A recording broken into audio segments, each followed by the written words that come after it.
Oi, pessoal. Eu sou o professor Rogério. A nossa aula de hoje, nós vamos falar sobre o absolutismo e o mercantilismo. Quando nós pensamos no absolutismo e no mercantilismo, é muito importante que nos localizemos no tempo e no espaço. No tempo, estamos nos referindo aos tempos modernos ou à Idade Moderna, período decorrente entre os séculos XV ao XVIII. Seria por volta de 1400 e alguma coisa até 1700 e alguma coisa. O local, o espaço que estamos nos referindo é a Europa Ocidental. Europa Ocidental, mais especificamente aquela região onde temos Portugal, Espanha, França, Inglaterra e Holanda principalmente. O absolutismo e o mercantilismo, eles têm que ser vistos num conjunto de transformações mais amplas que compreendem todos os tempos modernos. Transformações essas que são: nós temos a expansão marítima, os estados nacionais, o renascimento, a reforma, a contra-reforma e, fechando o grupo, o absolutismo e o mercantilismo. Absolutismo monárquico. A primeira coisa que nós temos que fazer quando pensarmos em história deve ser pensar no título: absolutismo monárquico. Eu costumo dizer que é até meio fácil. Basta você usar a língua portuguesa antes de pensar na história. Pega as duas palavras, absolutismo e monárquico, e separa essas duas palavras. O que é que nós vamos ter? Nós vamos ter a palavra absolutismo. Absolutismo que deriva da palavra absoluto. Absoluto significa total, completo. Pegamos agora a palavra monárquico. Língua portuguesa vem de monarquia. Mono significa um só. É o mesmo prefixo que você usa em outras palavras, como monocultura, cultivo de um só produto. Ou então monogamia, pessoa que se liga, se casa com uma só pessoa. Monarquia, então, é mono, um. Arquia, poder ou governo. A monarquia, portanto, é o poder ou governo de uma só pessoa. Vamos juntar tudo e ver como é que fica? Absolutismo monárquico. Absoluto, total. Monarquia, poder de uma só pessoa. Absolutismo monárquico é o total poder de uma só pessoa. Ou, conceituando historicamente, foi a concentração de poderes nas mãos de uma só pessoa, no caso específico daquela época. Naquele local, Europa Ocidental, nos tempos modernos, seria a concentração de total de poderes nas mãos dos reis. Já temos aí o conceito. Já sabemos então que na Europa Ocidental, nos tempos modernos, os reis concentraram poderes em suas mãos. O conhecimento desse tema, ele vem de um tema anterior, que é a formação dos Estados Nacionais. O momento em que o rei fez aliança com a burguesia, buscou o apoio da nobreza, cedendo privilégios a eles, né? E esse rei se transformou num soberano, se transformou numa pessoa muito forte. Para ser forte, ele precisou contar com um exército. Só que o rei não pode ficar o tempo todo ameaçando o povo não pode ser oprimido o tempo inteiro. É necessário convencer o povo desse poder. É aí que surge uma coisa chamada justificativas ideológicas do absolutismo. Mais uma vez, nos deparamos com a língua portuguesa. Justificativa de justificar, ideológico de ideologia. Justificar alguma coisa através de uma ideologia. Ideologia, um conjunto de ideias. Na aula de hoje, nós vamos falar muito em ideologia. Eu vou usar vários ismos, e todo ismo é ideologia. Um conjunto de ideias usado para justificar alguma coisa. O rei, que não era bobo nem nada, cercou-se de várias justificativas. Além do exército, ele passou a trabalhar com ideias. Vamos pensar que ideias são essas? Para pensar nas ideias, é importante que vocês visualizem qual era o pensamento que ainda norteava aquela época. nós tínhamos ainda uma religiosidade muito grande, muito forte. Então, o que o rei fez? Foi buscar junto a teóricos, junto a pensadores, uma ideia religiosa que justificasse o poder dele. E quando pensamos numa ideia religiosa, imediatamente pensamos em Deus. E foi exatamente daí que surgiu a ideia mais famosa, mais utilizada pelo rei absolutista. Essa ideia, essa ideologia, ficou conhecida como teoria do direito divino. Você já deve estar percebendo que uma aula de história ela é sustentada pela língua portuguesa. Direito divino. Um direito dado por Deus. Já está explicado. Não precisa nem conceituar. Teoria do direito divino. Uma teoria que dizia que Deus tinha dado poder ao rei. O rei era escolhido por Deus. E aí você agora deve pensar, se o rei é escolhido por Deus, a quem o rei presta contas, meu amigo? Já deve ter concluído. Apenas a Deus. E quando se presta contas a Deus? Quando se morre. Portanto, em vida, o rei não tinha muita preocupação em prestar contas a ninguém. Nós vamos ver que na prática existiam algumas limitações, que eram os interesses da nobreza, do clero ou da burguesia, que o rei vai procurar respeitar. Mas percebam que o povo não é nem lembrado, nem pensado. O povo tem que confiar plenamente no rei, porque o rei é escolhido por Deus. Eu falei ainda há pouco que essa ideologia tem que ser desenvolvida através de teóricos. Então, quando a gente fala isso, você já imediatamente pensa, quais seriam os teóricos do direito divino? Eles são dois, os mais famosos. Jean Bodin, com o livro República, e Jacques Bossuet, com o livro Política segundo a Sagrada Escritura. Você já deve ter percebido que a Sagrada Escritura é a Bíblia. Jacques Bossuet foi na Bíblia buscar passagens que justificassem o poder do rei, confirmando assim a informação de que o rei seria escolhido por Deus. Bom, mas nem todas as pessoas poderiam aceitar a justificativa religiosa. Era necessário então surgirem outras teorias. Surgiu também então uma teoria racional. A teoria racional é a teoria do contrato social. A teoria do contrato social, ela está baseada num livro do Thomas Hobbes que chama-se O Leviatã. Nesse livro, Thomas Hobbes descreve que o homem ele é egoísta por si próprio e que, como o mundo não fornece tudo aquilo que ele necessita, ele deveria usar, ele talvez usaria ou usasse de força para conseguir aquilo que necessitasse.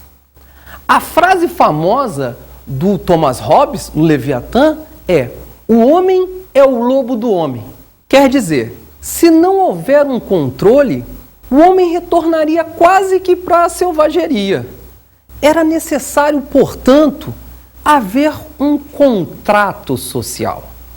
Novamente a língua portuguesa, vocês já estão reparando, eu já estou ficando até meio repetitivo com isso. Contrato é um acordo, um pacto normalmente entre duas partes.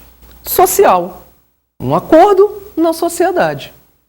Se estamos falando de absolutismo monárquico, perceba como fica fácil. Basta você pegar o rei, que representa o absolutismo, colocar de um lado. E do outro lado, colocar a sociedade, a população em geral.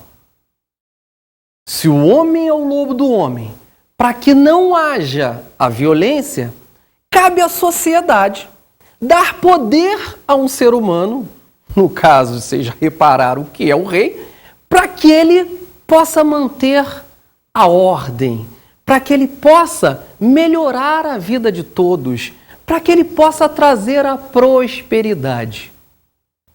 Eu já dei um gancho que lembra muito o que está na bandeira brasileira. Ordem e progresso. Usa esse raciocínio para matar a charada do contrato social. Se o povo mantiver a ordem e der poder ao governante, o rei absolutista, esse rei absolutista reproduziria, daria a essa sociedade progresso, prosperidade, a possibilidade de melhorar a vida de todos. Em contrapartida, se não houver ordem, não houver poder para o rei, como o homem é o lobo do homem, a gente corre o risco da selvageria. Percebam, então, que o absolutismo já se estruturou em duas ideologias básicas: a teoria do direito divino e a teoria do contrato social. A terceira teoria, que é a teoria maquiavélica. Maquiavélico, você já ouviu falar esse termo. Aparece muito nas novelas da televisão. Toda novela tem que ter um vilão, tem que ter um personagem malvado. E esse personagem ganha o nome de personagem maquiavélico. É aquele que vem para fazer o mal para as pessoas.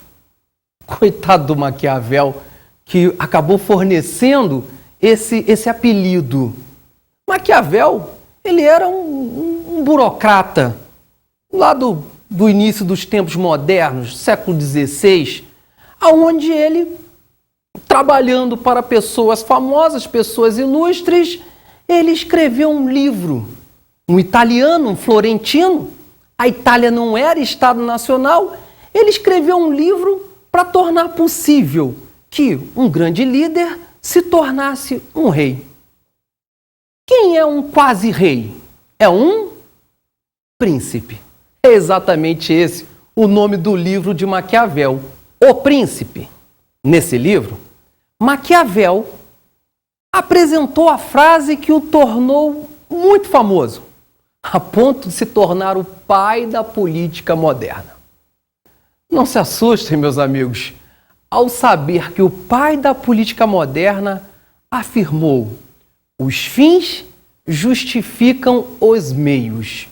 Quando alguém afirma que os fins justificam os meios, significa dizer que você pode usar qualquer meio para se chegar a uma finalidade. Qualquer meio está incluído roubar, matar, prejudicar, trair.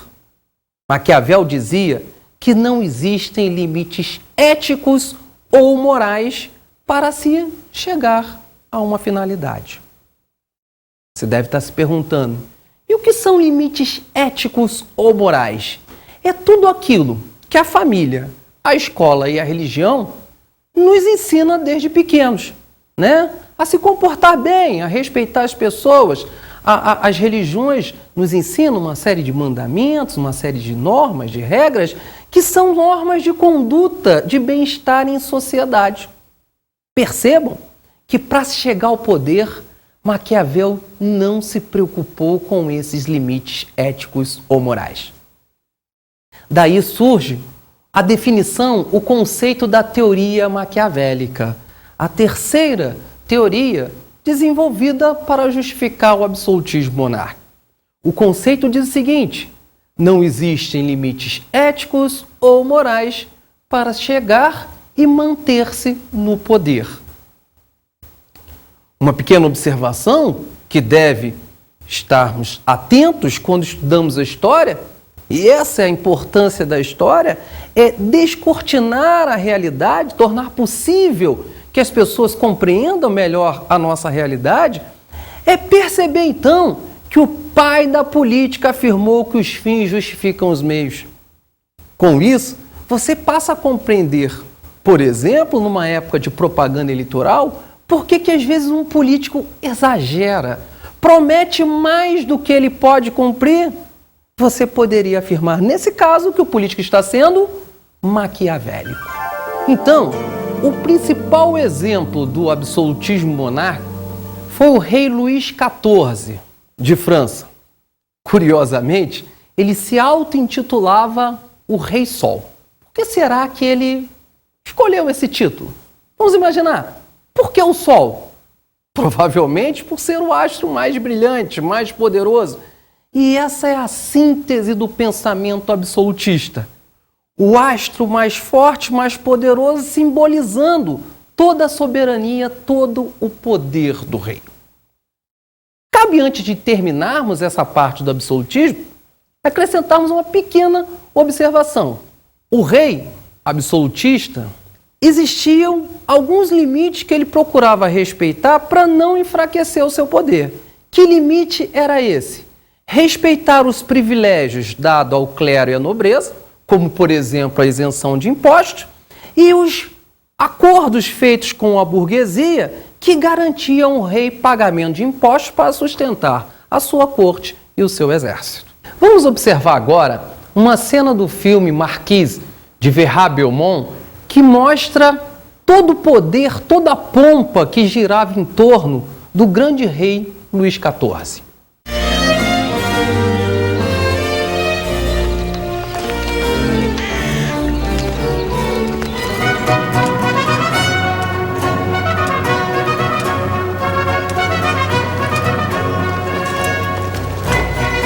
Est l'art du bien et du juste.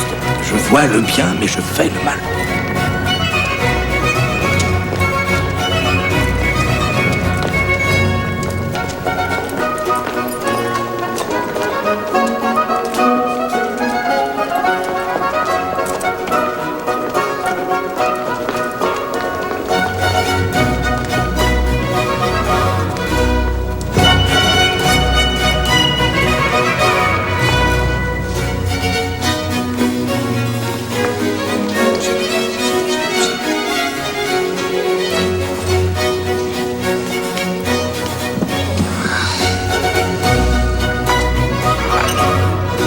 J'ai la charge de l'État, Molière, et l'État ne veut pas se fâcher pour ce spectacle-là. Tournez-moi plutôt quelques nouveautés qui mettra les dévots et ma cour de votre côté. Oui, Majesté, une nouveauté, mais comment faire? Les pièces ne se font pas, il faut les faire.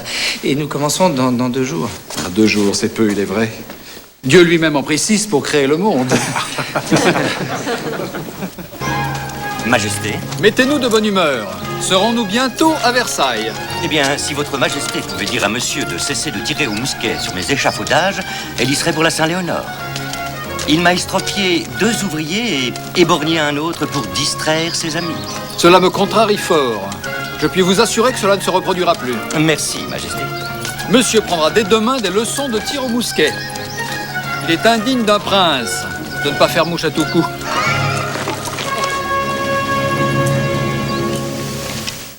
Perceberam bem como tudo girava em torno do rei? Simboliza exatamente a primeira parte da nossa aula, o absolutismo monárquico. Vamos para a segunda parte. A aula de hoje é de absolutismo e mercantilismo. Temos agora um monte de ismo para estudar. E na primeira parte da aula, ensinei que todo ismo era ideologia. Também já aprendemos que história a gente utiliza a língua portuguesa. Então vamos pegar a palavra mercantilismo. Vamos separá-la em 2 partes. Mercantil, ismo. Mercantil vem de quê? Você já deve estar deduzindo. Vem de mercado. Mercado vem de comércio.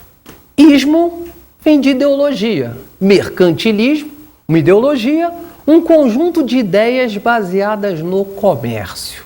Historicamente, vamos pensar um conceito que permita usar o mercantilismo. O mercantilismo foi um conjunto de ideias e práticas econômicas usados nos tempos modernos. Essa é a definição mais simples, a mais tranquila. Existe uma outra definição que afirma que o mercantilismo foi a política econômica dos Estados modernos europeus. Percebam que você pode conceituar com apenas 5 palavras: política, econômica, Estados modernos europeus. Precisamos saber agora o que é uma política econômica. E aí vai só uma ideiazinha muito simples. Quando você pensar o que um político quer, quando ele se candidata, o que ele está querendo? Ele está querendo chegar ao poder. Portanto, política é semelhante a poder. Uma política econômica, quando você fala em economia, você lembra logo de quê? Hoje em dia, de dinheiro. de dólares, naquela época, vamos lembrar de riquezas. Daqui a pouco nós vamos ver que riqueza é essa. Mas uma política econômica significa conseguir riquezas para fortalecer o poder do rei. Podemos deduzir daí que o mercantilismo tinha como objetivo principal fortalecer o Estado, porque assim você fortalecia também o rei. De acordo com a primeira definição, o mercantilismo é um conjunto de ideias e práticas. Vamos perceber, desde já, que não é uma coisa muito sistematizada, muito arrumada. Numa linguagem popular, podemos dizer que o mercantilismo é um amontoado de ideias. Era como se o rei fosse assim numa prateleira buscar qual ideia ele vai usar para que ele e o seu Estado Nacional fiquem cada vez mais fortes.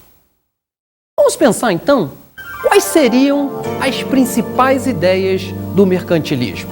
Eu vou listar logo de cara 5 grandes ideias para vocês.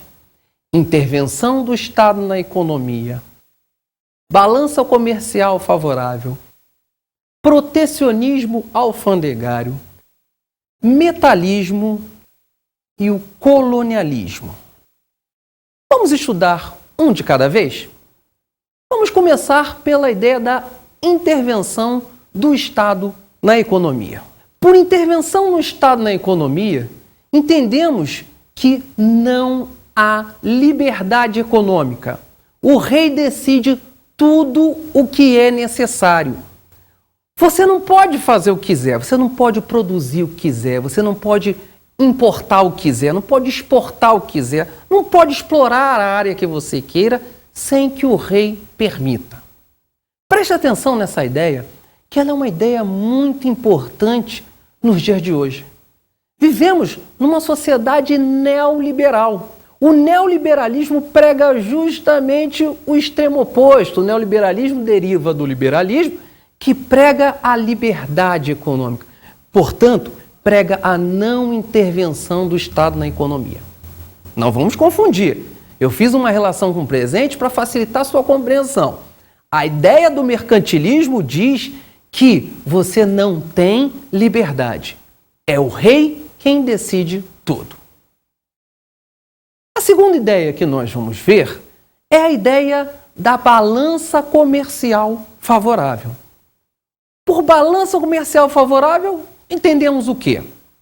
É uma frase meio vaga, mas se utilizarmos mais uma vez a língua portuguesa, você vai perceber que fica mais fácil do que você imagina. Vamos observar a imagem que aparece agora em nosso vídeo. Percebam que nós vamos usar a língua portuguesa. A primeira palavra de balança comercial favorável é balança. Vamos desenhar uma balança. Tá aí. Percebam que apareceu uma balança. Para que ela seja comercial, basta pegarmos o comércio internacional e colocarmos em cada um dos pratos dessa balança. Num dos lados, no prato mais pesado, vamos colocar a exportação. O prato mais leve, vamos colocar a importação. Por que eu fiz essa opção? Porque assim eu garanto que haja a balança comercial favorável.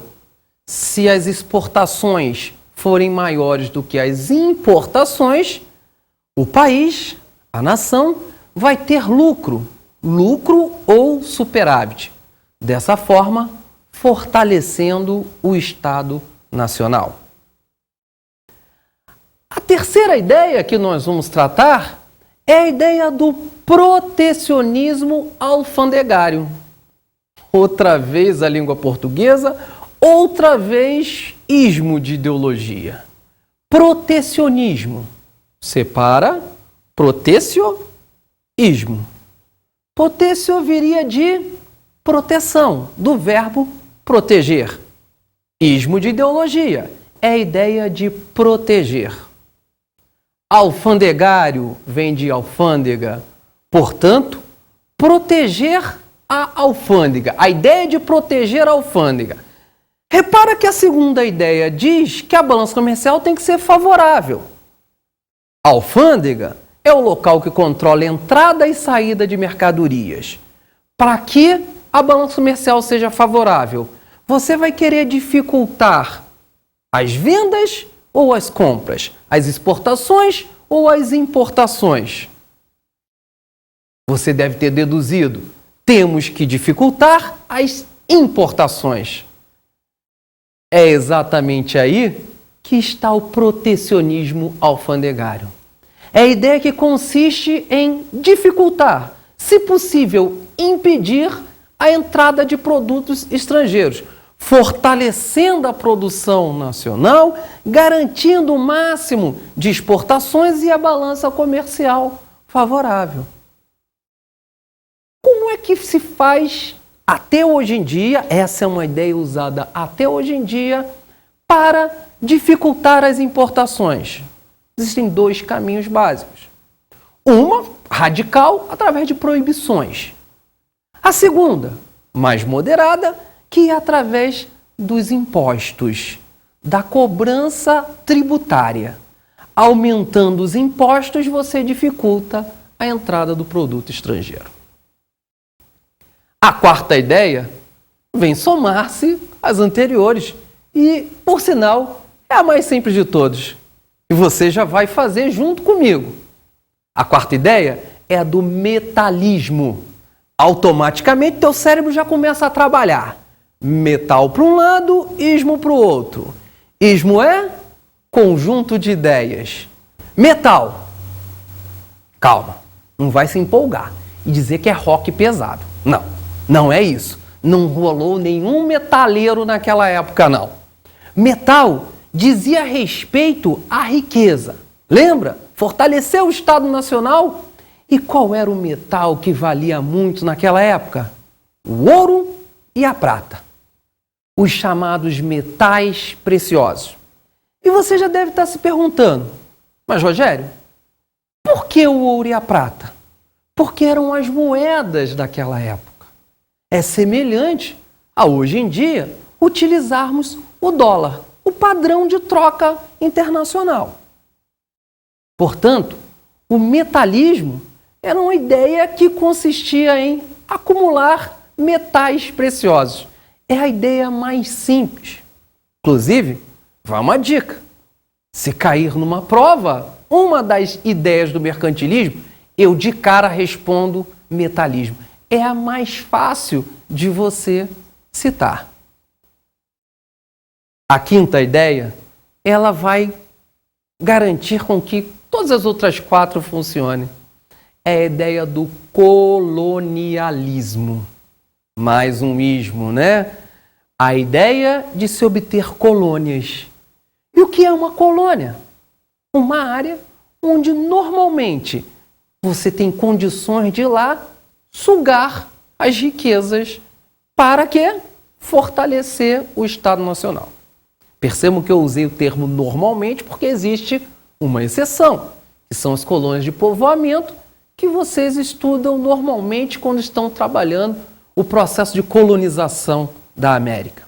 Mas, de maneira geral, as colônias são de exploração. São áreas onde uma metrópole, uma região mais forte, pode ir lá conseguir as riquezas do qual ela necessita para se fortalecer, para enriquecer. E qual era a base do colonialismo? Talvez vocês já tenham visto isso numa aula de História do Brasil. A base do colonialismo é o Pacto Colonial. Mais uma vez a língua portuguesa. Estou preocupado de já estar ficando chato com isso. Pacto é o quê? Um acordo. Colonial, um acordo feito na colônia ou com a colônia.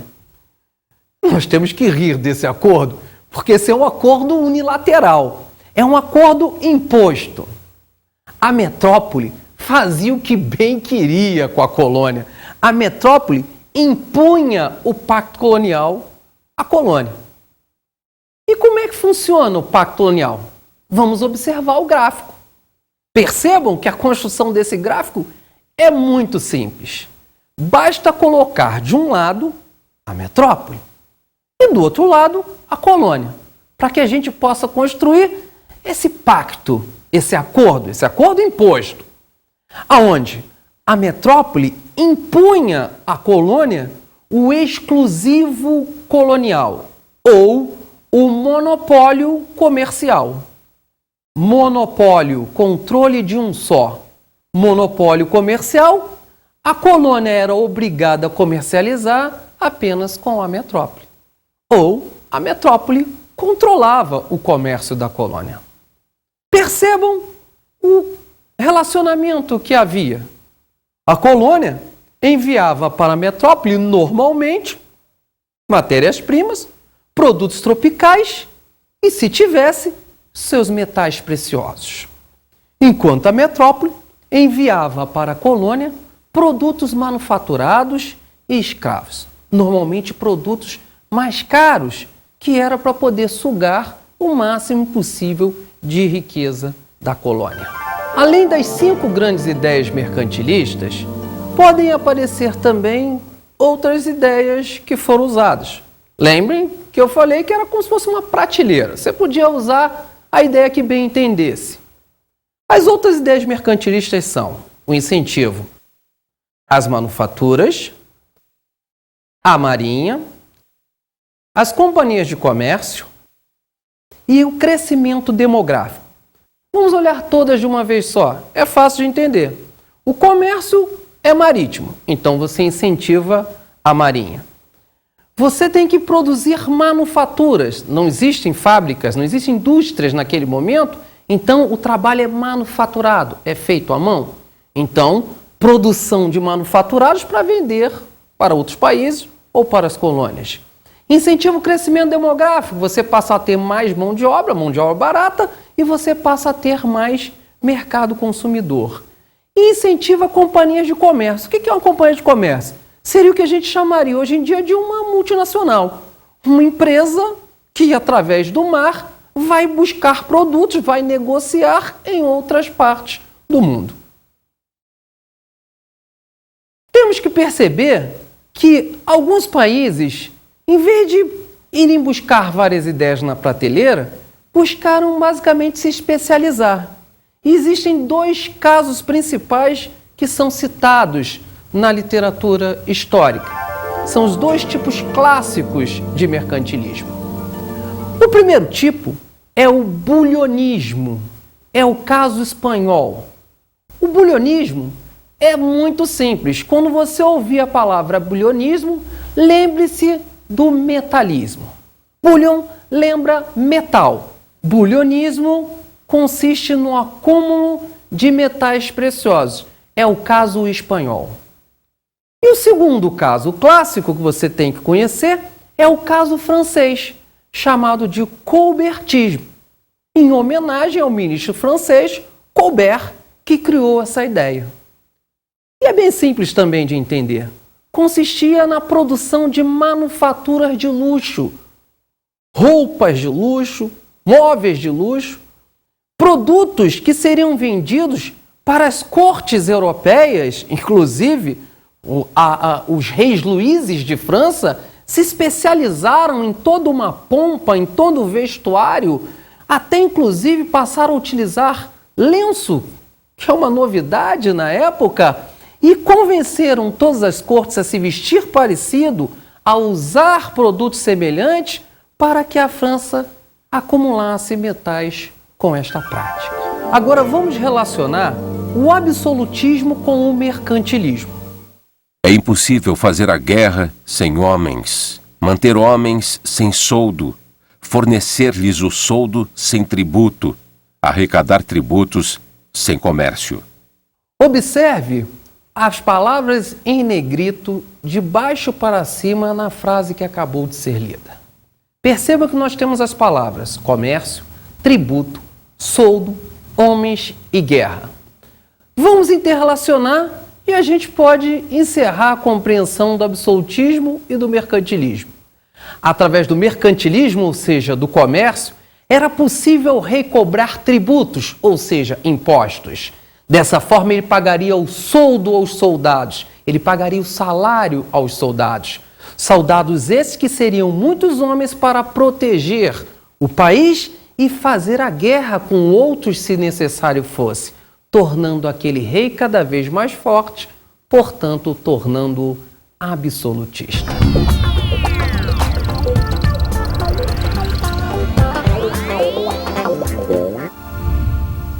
E atenção, a minha dica de estudo para vocês é que assistam 2 filmes que têm tudo a ver com a aula de hoje. São os filmes Elizabeth e Rainha Margot. Os 2 tratam da época dos tempos modernos na Europa Ocidental, retratando o absolutismo e o mercantilismo. E aí, gostaram da aula de hoje? Infelizmente ela acabou. Para mim foi um prazer.